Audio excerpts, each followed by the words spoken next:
Okay, Saturday, June 10th, 2023. Just getting back from the gym. This was an eventful week for me. So I passed my project manager exam, PMP exam, and I'll mostly talk about that. And then I got married yesterday to my longtime girlfriend of almost 3 years. Luda is really nice, so yeah, getting married in Ukraine, it's there's some paperwork you gotta, and then there's some procedures you gotta follow.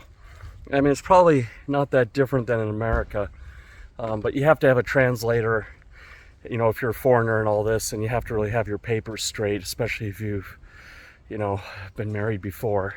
I don't want to get into that, but yeah, so yeah, got the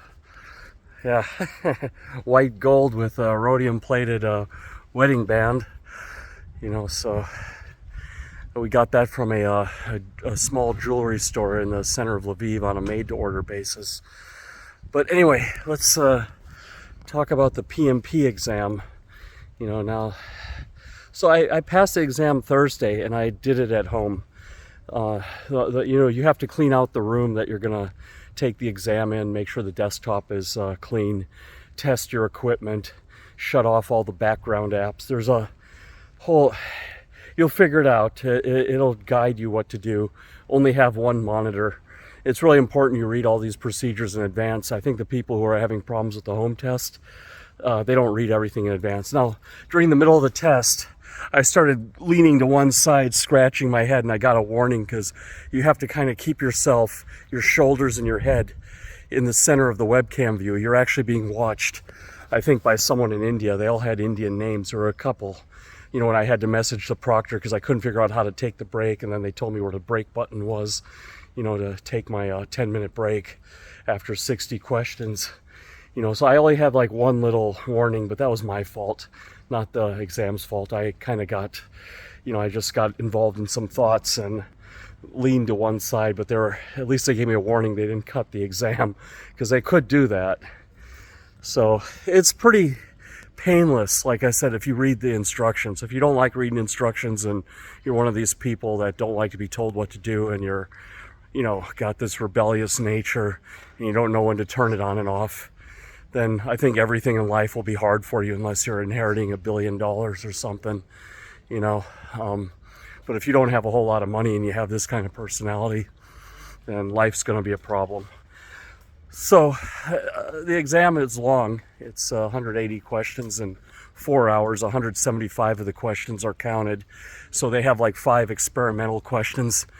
The thing is, if you see some crazy whacked out question, and I saw a few, just guess. Look for a buzzword, in the question. If you do enough practice exams, you'll see a pattern and you'll see a buzzword.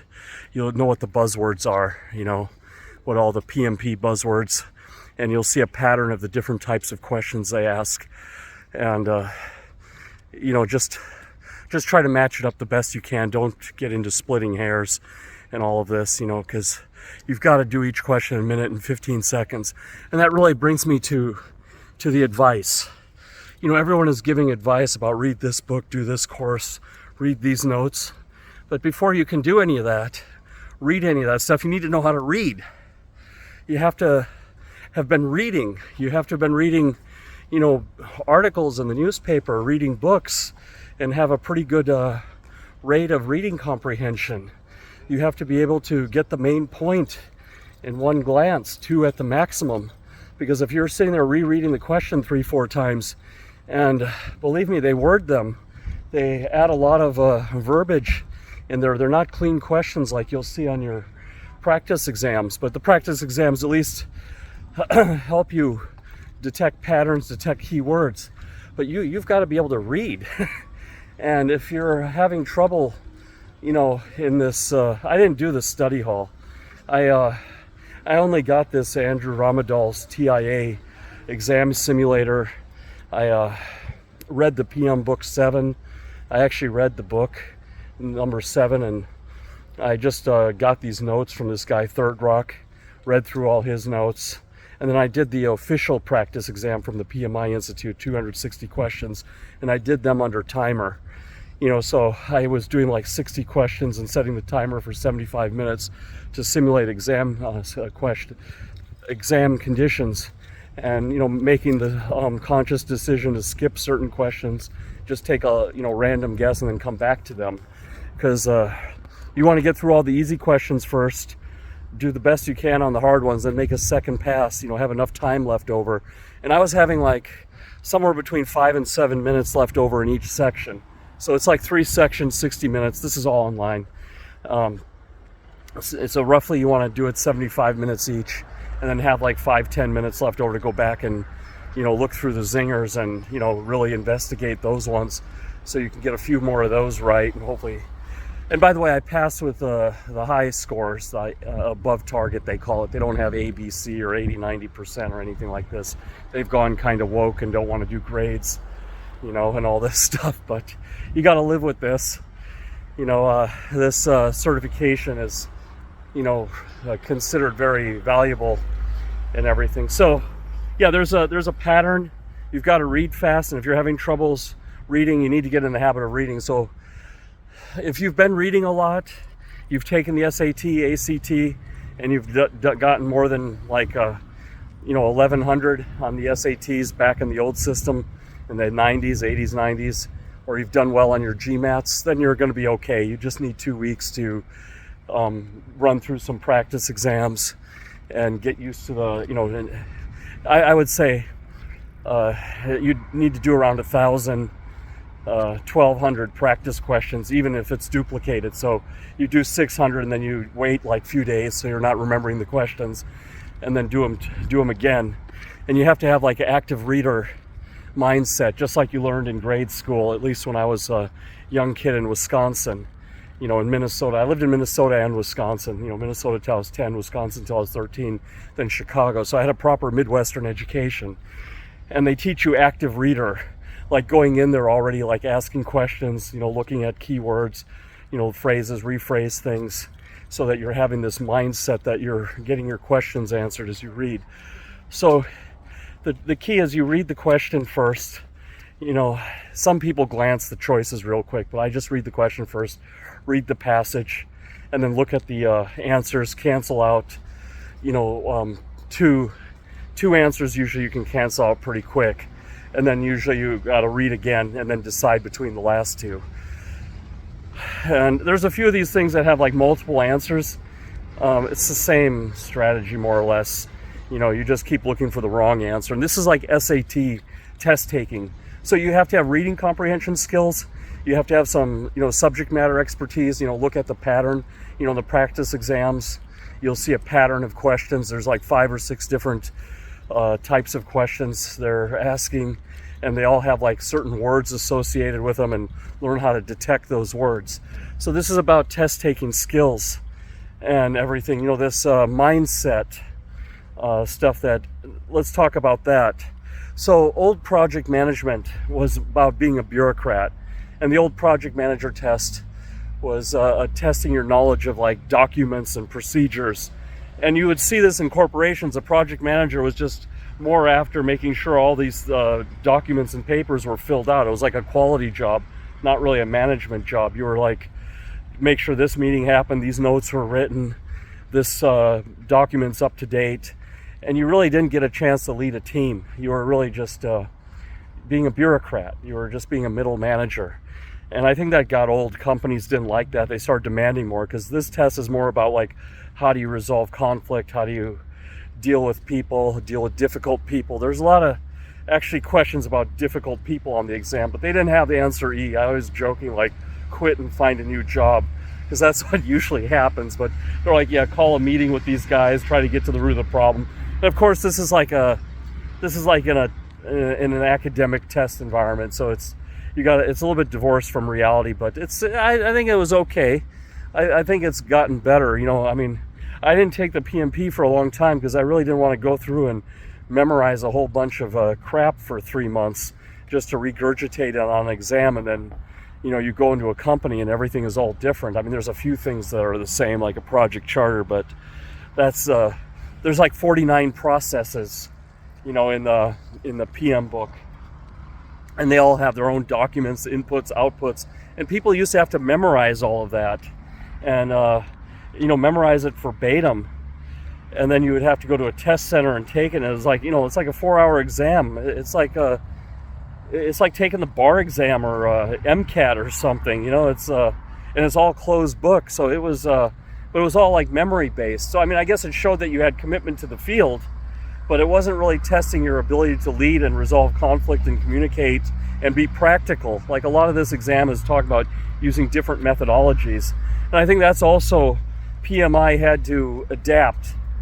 That every companies are going mostly agile, and construction companies already have their processes in place, because this project management was supposed to cover all fields like factories, but factories follow Lean and Six Sigma, and companies like Toyota or Mercedes-Benz or General Motors have their own quality programs in-house. I know when I was at the Sears Corporation, we got all that Six Sigma training in-house. We didn't have to come with certifications. We just had to come from the Navy or the Army or wherever, come from the military, have officer experience, supervision experience, ability to do documents, and then they would train us on how things work in their company. So I think PMI had to, get into this agile focus to stay relevant, because there's so many other certification authorities out there. There's so many other documents you can get that'll land you a good job.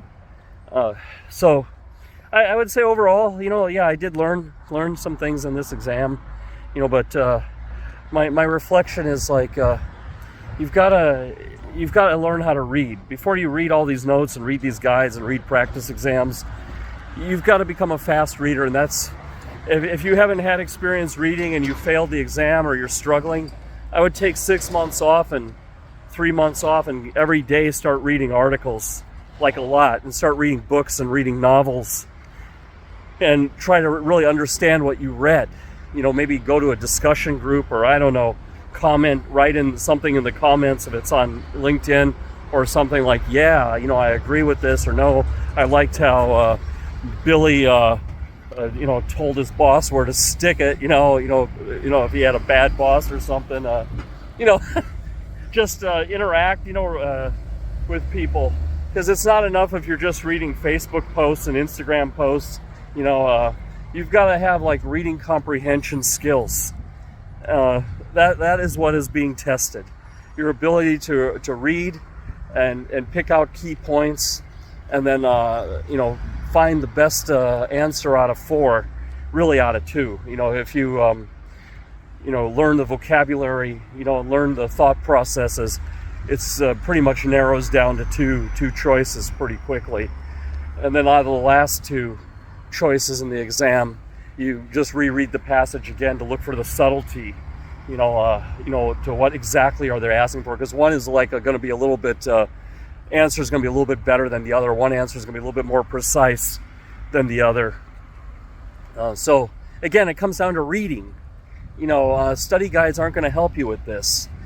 Study, you've got to be able to read first. A study guide can only guide you, can only,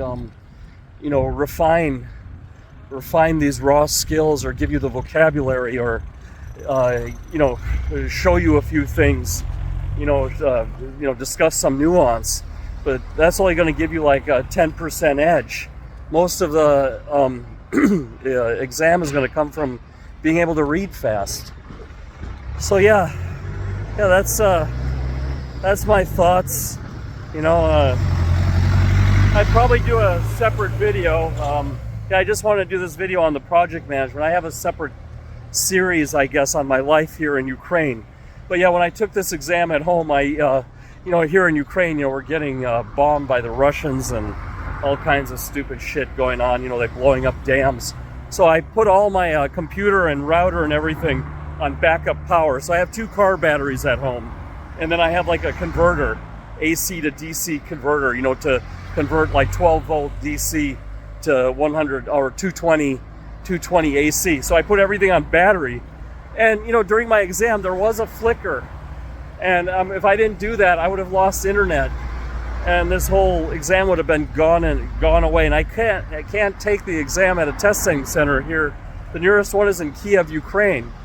And Kiev's power situation, I think, is mostly reliable, but mostly is not good enough. And then, taking a train trip to Kiev and staying overnight in a hotel, it's just a big adventure, so it's better to do the home test.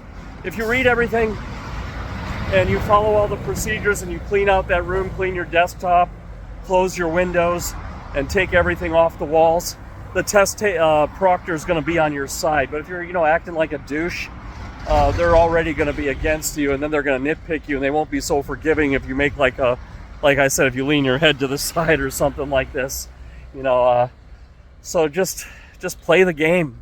That's also what's being tested, is your ability to play the game, because when you go work in a corporation, you got to kind of roll with the punches. You don't want to be the best person. You want to be the right person. It's like the Delta Force, right? They're not looking for the best person. They're looking for the right person. And that's how it is in, corporate Europe, corporate America, and all this is like you got to kind of fit yourself in and slowly work your agenda. And, anyway, that's a whole other conversation. But yeah, if you're taking this PMP exam and you want to talk about it more or anything, just drop me a line. I love to talk and everything. I'm not going to give you the answers and stuff because it wouldn't help you. Like I said, if you can't read fast, you better learn how to read fast. That's all I can say.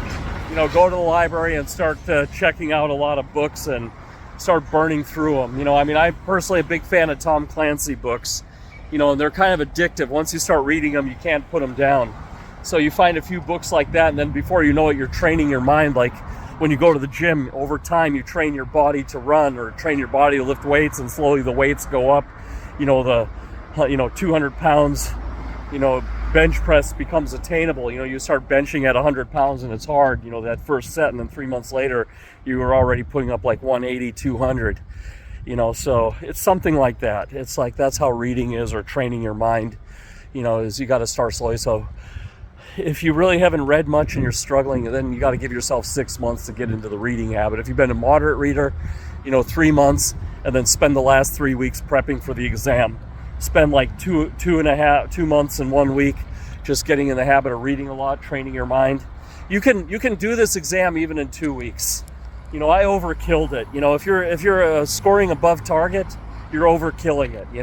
So I spent 3 weeks studying, and I could have had an extra week of my life, if I would have, but there's no. They keep it a mystery what the scores are and what to aim for. So I guess you got to overkill it. But if you have good reading comprehension skills, yeah, I think you can do this exam in 2 to 3 weeks if you're an experienced project manager. If you've seen some of the words before, maybe, yeah. If you're like out of school and coming in from a different field, then maybe you ought to start reading a lot of articles on the field itself. In the Harvard Business Review, and read some books about how products were developed, or read books about the history of Agile or the history of project management, read a book about how they built the Empire State Building, and read books on the history of the field, that are like long, like 200 pages or something. Like a book is like 60 to 80,000 words roughly, like, some can be longer, but, these kind of, and then the shorter books are 30,000 words. So yeah, that's maybe where you want to start if you're inexperienced. Not just dive into like review guides and courses and all this, because it ain't going to make any sense unless you have a perspective. Like, when I was in school, we read about Rome and read about history, and, there's a lot of this stuff like, how they built the pyramids. We would have discussions in class, like how they planned things in math class, and then a lot of this stuff is like wrapped up in novels and books too, project management concepts, human relation concepts. So, yeah, anyway, I'm almost home. My videos are always a bit long. I don't edit them. So if you've made it all the way here to the end, I'll send you $10,000. Just kidding. I'm just kidding. Yeah, whatever.